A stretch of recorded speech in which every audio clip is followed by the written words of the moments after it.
I've learned so many awesome things at Terminus. One of my favorite things I've learned is to streamline processes, to cut them down, or to just make it easier. Actually make it less stress. That is the best thing about it. That's your end result, is to make something go right through your shop as quickly as possible with as least amount of stops.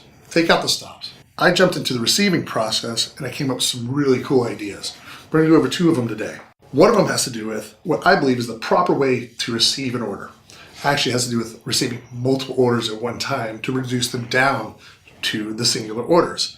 We're going to be using a Y versus X axis counting method. We're going to count one time as all together and one time per order. If that seemed confusing in any way to you, don't worry about it. We're going to learn about that right now. We're going to make this really simple. See, a lot of companies, they like to order one order per one order. In other words, one PO to a customer for their one order within Printavo. We like to save money, and the way you save money is to take advantage of the shipping incentives. That's huge. So what you're going to do there is group orders together. If you use Printavo's PO maker, you can basically group things together, order them as you need. Hope you're going to hit over that $150 to $200 amount, and you're going to get that free shipping from your vendor.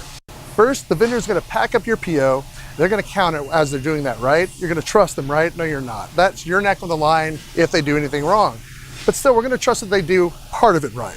The goods get here, we're going to unpack them. And you're going to get an awesome packing slip from your vendor. Should look something like this. There are multiple orders on here, but as a receiving person, at first, I have no clue what this really means. I just know that there's these shirts. I have no clue what these shirts actually go to. So the first step is to make sure these shirts here match what's in that box. That's dimension X, let's call it that. You need to look at that pile of shirts that you first counted in as its own little mini warehouse. You don't have to worry about all the other shirts within your shop, only what's in these boxes right now. My count is accurate because I'm perfect every time, right? Wrong. We're gonna save our neck a second time by doing it a different way. So I went ahead and went into Printavo and printed all these out.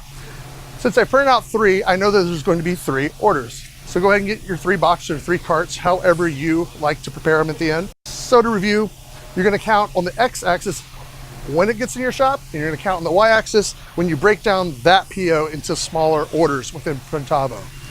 The likelihood of something being wrong at that point is slim and none. Why? Because the vendor counted it, you counted it as a group, then you counted it again as an individual order perspective. 3 times 100%, it's gonna look great going to press. Your team is gonna be happier, you're gonna be happier, your stress levels are gonna drop. You're gonna have 100% from one angle, 100% from the other. If those are both 100%, it can't really be wrong. I know mistakes will still happen, they happen. But we saw massive improvement on accuracy once we got to that level.